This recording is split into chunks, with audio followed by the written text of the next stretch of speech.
नेपालमा म्याक्सिमम विद्यार्थीहरूको confusion 10th पछि के गर्ने भन्ने हुन्छ।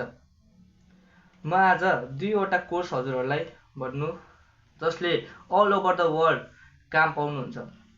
सो फर्स्टमा छ कम्प्युटर कोर्स। कम्प्युटर कोर्समा धेरैवटा सब्जेक्टहरू हुन्छन्। अब कुन सब्जेक्ट पढ्ने हो त्यो हजुरहरूमाथि डिपेन्ड हुन्छ।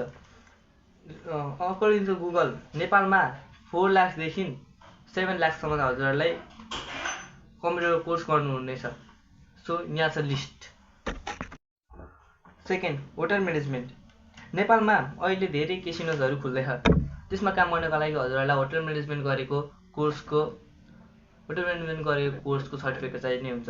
सो अकर्डिङ टु गुगल नेपालमा मिनिमम यो होटल म्यानेजमेन्टको कोर्स गर्दा मिनिमम 4 लाखदेखिको म्याक्सिमम 11 लाखसम्म हजुरहरूले खर्च गर्नुपर्ने हुन्छ।